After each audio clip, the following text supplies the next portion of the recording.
All right, in this video, we're going to look at piecewise functions, right? Specifically, I'm going to deal with when we're given a function and we want to put it on the graph. So a piecewise function is a kind of a Frankenstein type of function, right? We're saying that the function is defined as the following set of expressions, right? Where the function will be displayed as this as long as x's are less than 0. Otherwise, it's going to be displayed as this when x's are greater than or equal to 0. So this function here, if we just look at them one at a time, this is a linear function, right? mx plus b, which is going to be just a line that goes, well, it's a negative slope. So it's going to be a line that goes on forever. But this is saying that we only want this function when we have x's less than 0. So all these x's that are greater than 0 over here is not going to show this function. So this function is only going to kind of show up on this left side of the graph, right? This guy is only happening when x's are greater than 0. So he's only going to be graphed on this side because that's where x's are bigger than 0.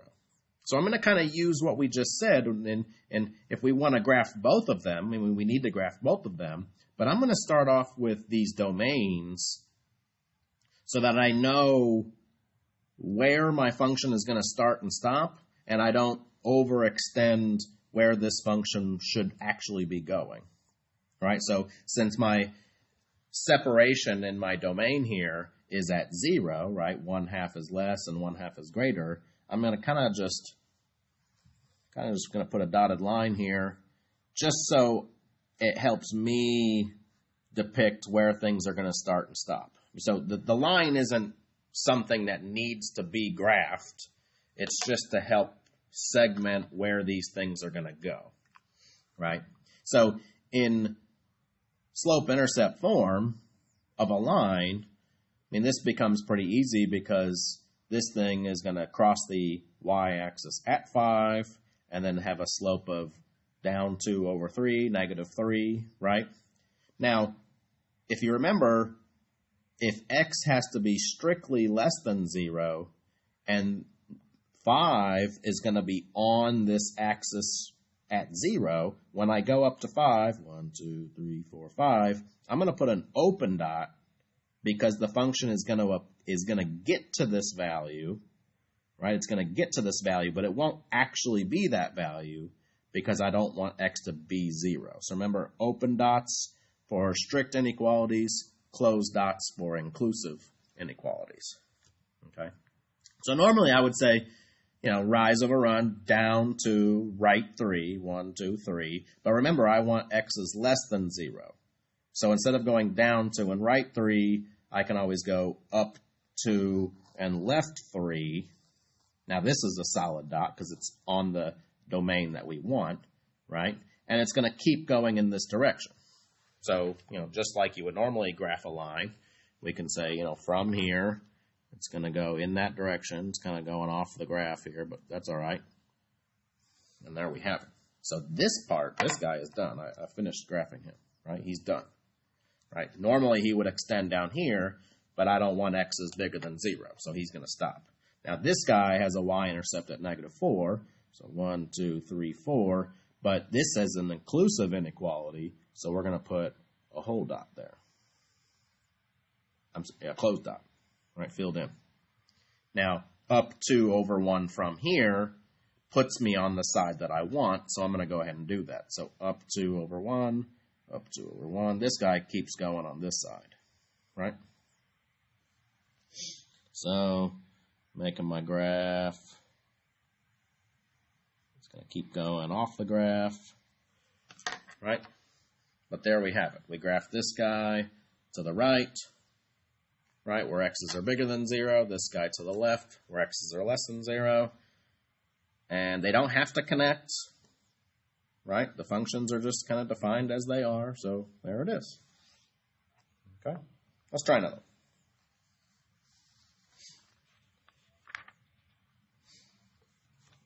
All right. So we got the same kind of idea, right? We can see that we have two linear functions. That's great. These things don't have to be linear, so as we move along, I'm going to practice ones that aren't. But we are going to start with linear functions. We're going to talk some strategy here a little bit. Okay. So again, what I'm going to do is I'm going to start off with my restriction on the domain. 2 is going to separate where one function is from the other. So I'm going to come out here to 2, right? X equals 2. And I'm just going to segment my graph, right? Just so I can see where one function is going to be and where the other function is going to be, right? So I want this function to be to the left, right? This function is going to be to the right, okay? So it's in slope-intercept form, right? I have my y-intercept right here. So he's going to start at -1. He's going to go up 5 over 4, right? So if I go up 5, 1, 2, 3, 4, 5, over 4, 1, 2, 3, 4, I don't want points over here because that's further than where I'm going, right? So if you have a slope that kind of puts you on the other side, you know, you can say I only want to go 2 here, right? So if you want to kind of think about how we can do this, we can say, well, I know I want to go 5 to 4, right? But I only want to go 2, right? Because it's rise over run. I only want to go 2 to see where this is going to stop. So, you know, how do I get from 4 to 2? Well, I would divide by 2, right? So 4 divided by 2 is 2, and then I would need to go the same increment here, right? 5 divided by 2, right, would be 5 over 2, or what, 2.5, right, if I want to think of it that way. So if I want to go just 2, I can go 2.5, right? So up 2.5 over 2 puts it here. Remember, this is a closed dot, right? If I went up a half, 1, 2, over 2 more, that would put me at my 5/4, right? So you can kind of see it's moving in that direction where I want it to. So I can always chop my slope up to get it to hit right on the line if I want to. And then remember, closed dot here. So now, I mean, this direction I can go, you know, down 5, 1, 2, 3, 4, 5, 1, 2, 3, 4, because I have the room to do that. And then I can just extend it and continue on. This side's done, right? Okay. So here, it's in slope-intercept form. So I'm going to show you kind of 2 different ways we can approach this, right? I mean, if it's crossing at -3, but I don't want to be over here, right? This function is greater than 2. I want to be over here. So one option would be, you know, start at -3 and then just count it out, right? From here up 2 over 1, up 2 over 1, right? So I should be starting right here. Open dot. Open dot. So I'll continue on with this and then I'll show you the other method, right? So, you know, starting at 3, 1, 2, 3, up 2 over 1, up 2 over 1. Now I'm going to start my dot, up 2 over 1, up 2 over 1, and I can just continue on from here. So they're kind of close, but they don't quite touch, and it continues on off the graph. Right, so that's one option. Right, and this one isn't that bad because the portion that segments my graph is kind of close, so it's not too bad to just kind of count it out and get up there. Okay, but what if I wanted like x is greater than 12 or something, and it's like way off here, right? I don't really want to start and just count up to like 17 million times here to get to where I need to be. Okay, so we're going to use, instead of slope-intercept form, I'm going to think about how a linear function looks with point-slope form. Now, if you remember, point-slope form looks like this, right? But I want y equals. So, I mean, if I wanted to add y1 to both sides, right, we could get this point-slope form to look a little bit different than maybe the formula you're used to. But here's my point, right? My x1 and y1, and then my slope that I know, right? So I know my slope is 2, right? I know my slope is 2.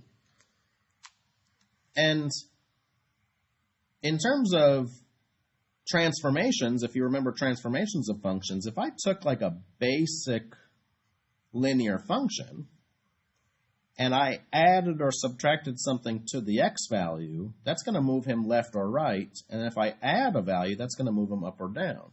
And then I have my slope, which is like an a value that affects the stretch or compression, right? The height, vertical stretch or compression of this. So if I think about this in point slope form, I can actually kind of just shift my line to where I want to start it.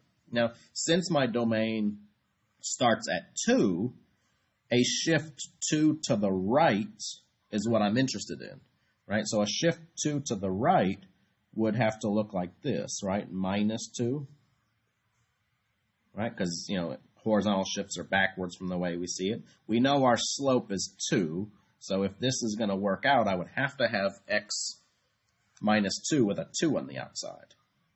So my goal is, in this case, is to make this thing look like this point slope form so that I can shift it over to this new location, right? So if this doesn't make 2x -3, then this isn't my line, right? Now I know if I redistribute, it's going to be 2x, right? And then 2 times -2 is -4, but I need it to be -3, right? So I could add a value here that would make it a -3, right? If I added 1, -4 plus 1 would be -3. So if this guy was a 1 here, then I would have 2x, right, -4 plus 1 is 2x -3, which was the function that I have. So instead of graphing this in my slope-intercept form, I can change it to this point slope form, and then I can say I'm going to move my original function out 2 units, up 1 unit, which puts it here, where we said, right? And then from here, it has a slope of 2, so I can proceed and go up 2 over 1, up 2 over 1. Right? Now, I know it sounds like a lot of work just to say I could put it at 3 and then go up 2 over 1 twice, right? But like I said, if this thing is far away and I don't want to count, or maybe my y-intercept is really big and it goes off the graph and I can't do that, then it might not be a bad idea. I'm going to practice this, in this video so you can kind of see how we can just push this off to where we want to start it and then just start where we want. Right? But nonetheless, we have this graph. We got it done, right? So let's look at another one.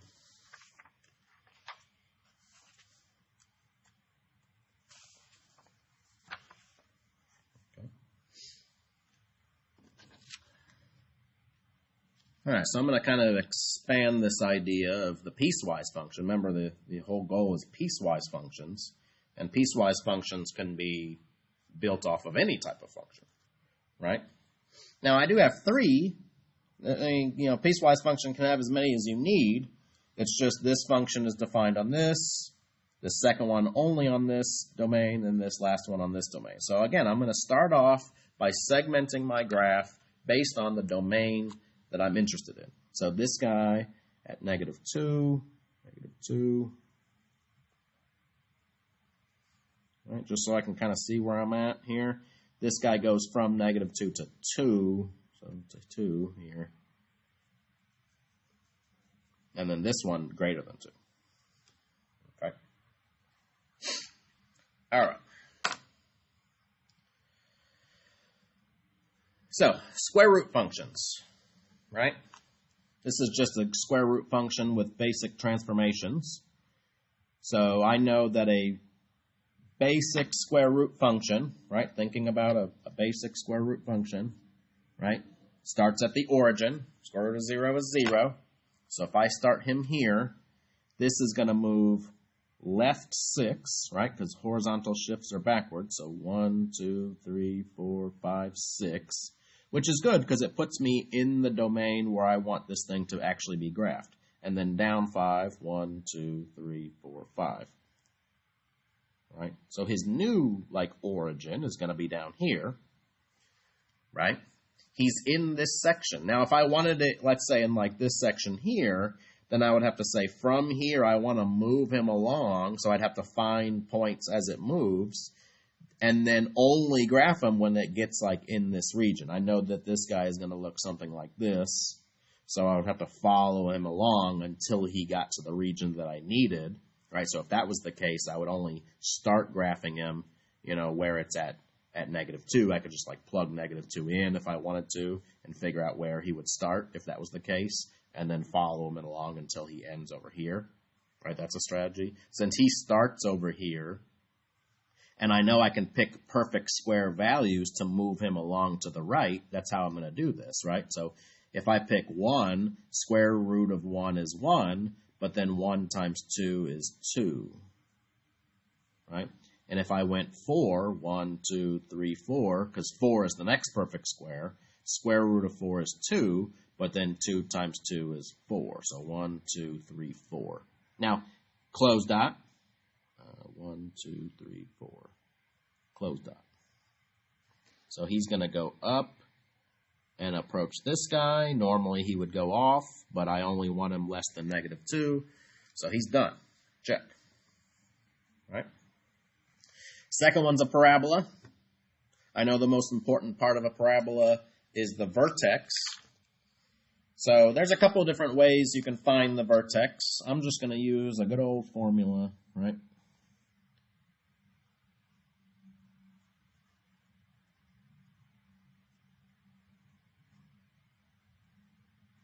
Okay, so as long as it's in standard form, I can use this formula to find the x and y value of the vertex, right? If this thing was in like a shifted form like this, then I can just move him, find the vertex. Life is good. But unfortunately, I have to do a little bit of work. So I need to know where that vertex is. This is going to be the main point. After I have the vertex, kind of like I did here, I can just use the a value to find that basic shape. So it's going to be the opposite of b, right? B is -2, so we want the opposite of b over 2 times a. A is -1. Okay, I'm just going to leave that for now. I'll do all the calculations in a minute. C, which is 1, right?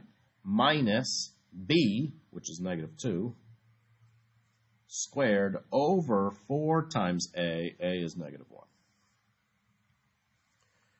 Right? All right, so now I'll do all these calculations. So opposite of -2 is 2.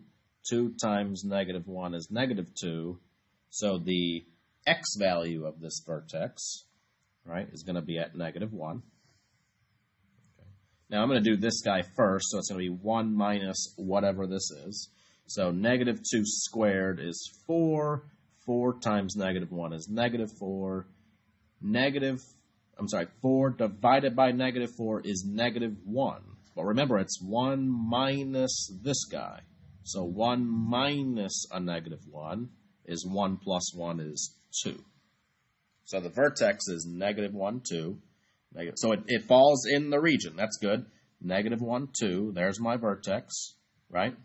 Kind of like I said here, if the vertex fell outside the region and I know I wanted it in here, then I would have to start building points off of this until I get into this region and then make it work, right? So you can either plug in the kind of domain restricted values like -2. If I plugged in -2, I'd see where it's going to be on this line and like put it there, and then plug in 2 into this and I can see where it's going to be over here and then kind of connect them if that was, what's happening. But since I have the vertex, this makes this kind of nice. The a value is -1.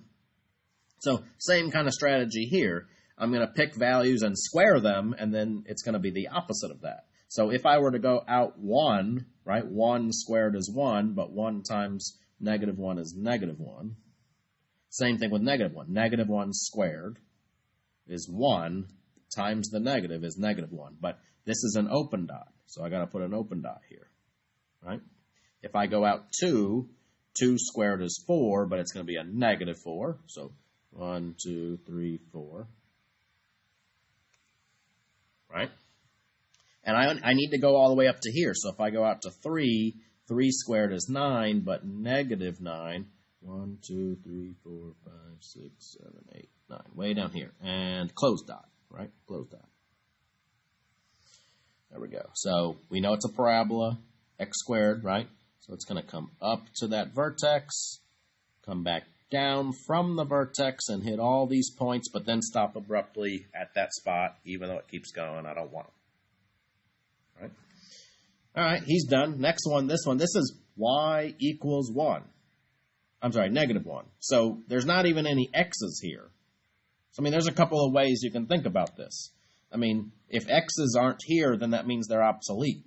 If I pick an x, it doesn't matter what x I pick, y is negative 1. Now, I want x's bigger than 2. So if I pick an x like 3, it doesn't matter what I pick. It's going to be negative 1, which is here, right? If I pick x is 6, it doesn't matter what x is. It's negative 1, right? I mean, y equals a number is just going to be a horizontal line at that number, right, as a y, because it's y equals. So I'm going to go to the y is negative 1, and I'm going to draw a horizontal line. Remember, he only starts at 2. And since it's a strict inequality, it's got to be a open dot. And then no matter what x I pick above it, y will always be negative 1, all the way out to the right. Right? That's probably the kind of the easiest way to think about that. All right, let's try one more. One more.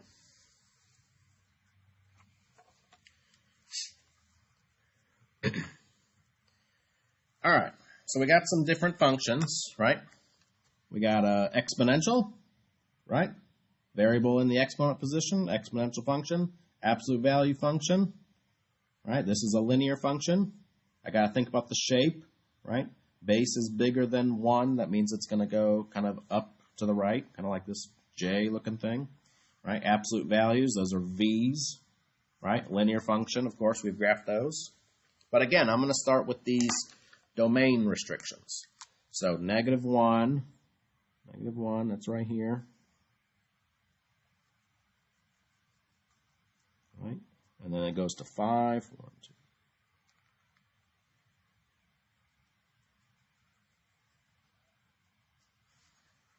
2. All right.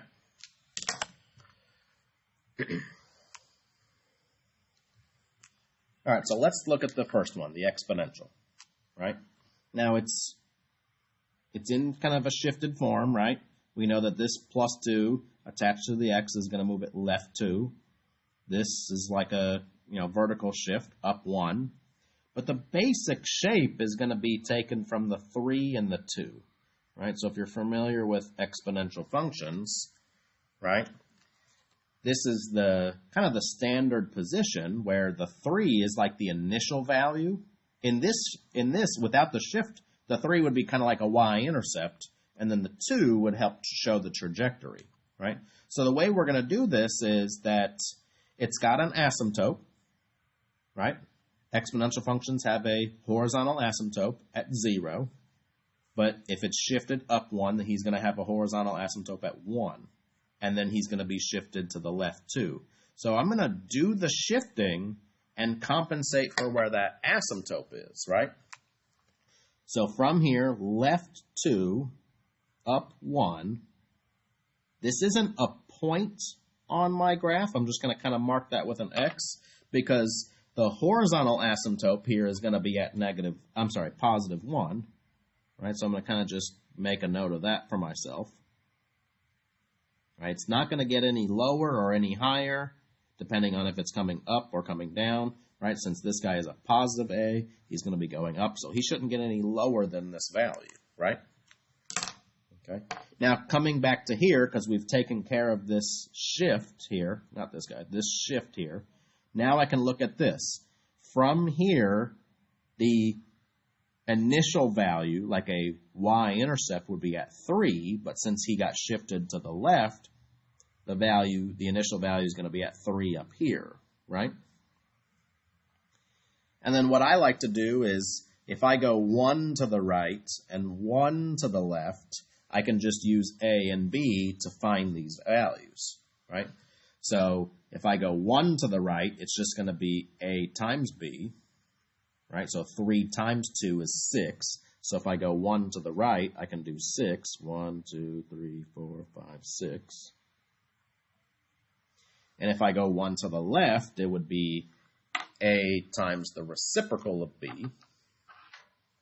Right? So A times the reciprocal of B, which is 3/2, or 1 1/2, right? So if I come to 1 to the left, it'll be 1 1/2. So this is enough to see the trajectory if it was coming up here, right? So it's going to come up here and keep going, but it's not going to keep going because it stops because of the domain restriction. This guy is going to come down and approach the asymptote, but keep going on forever. Right? So he's done. Check. Okay. Absolute values, those are V's. Right? It looks like a V. It's in shifted form again. Nice and easy. It's going to go right 1, down 2. So I'm going to take that kind of vertex value. It's going to go, from here, right 1, down 2. Okay. Now, a normal absolute value has a slope of 1, but this half means it's going to be half as tall. It's a positive, so it's still going to be facing up, but it's going to be half as tall, right? So normally if I go up 1, right, I'll go up 1/2, right, up 1/2, up 1/2.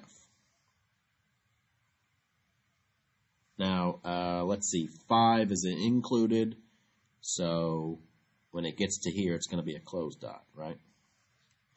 Here again, up 1/2, up 1/2, but he's not included, so open dot. So that half, remember, is a compression. It's going to open that V up a little bit, but nonetheless, he's done. Now, here we go. Back to this linear function. I mean, it's in slope-intercept form. Y is 11. That's like way off my graph. I mean, I'd have to kind of anticipate where it's going to be if I wanted to do that. And my domain restriction is way out here. I want them to be greater than 5. So this is a perfect candidate. I'm going to try that strategy that I said, right? If I want this line to be shifted out to here, right, I'm going to use slope-intercept form here. Point-slope form. This is slope-intercept. I'm going to use point-slope form. So to get my line from off the y-axis over here, I'm going to have to shift them right 5. Right? So keep in mind that a right 5 shift looks like this, right? I know I want the slope to be -2, so he's got to be there. Now all I need to do is figure out if I need a k value, like a vertical shift value, or if I redistribute and get this, then I'd be done. Right? Now if I distribute -2x, -2 times -5 is +10, but I need it to be an 11. So if I want this guy to be an 11, then if I add 1 to it, then I'll get what I started with, right? So if this piece came from this guy, then I can just put this +1 out here, and I've turned this guy into this shifted version of a linear function, right? Point-slope form. And now I can just move him out to that domain restriction and then start the line and use that slope. So from here, I'm going to move him to the right 5, but then I need to move him up 1. Now 5 is not included, so this is going to be a open dot. But this is a point on this line because it's point-slope form. So from this point, I can now just use the slope down 2 over 1. So down 2 over 1, down 2 over 1. And I'm along. I don't have to come up here. I don't have to go down 2 over 1, down 2 over 1, down 2 over 1. I don't want to do that. I don't want to do that. If you want to do that, you can do that, right? It works. I know it's going to start here. I know it's going to come down, go through these points that I plotted, and it's going to keep going to the right there. Right? So do keep in mind that, piecewise functions can have pretty much any type of function here. In terms of when you would learn these are the types of functions that you've probably seen or will see at some point. So having a piecewise function with some of these parabolas, absolute values, exponentials, linears, I mean, this is all kind of in the same scope of when you might learn piecewise functions. So that's why I kind of went with a variety. Okay. But if you want more information like on how I put these together, because I kind of ran through it here, I mean, I made a video on this guy, so you can go back and watch it on like why I picked those points and stuff like that. Okay. So hopefully that helps you.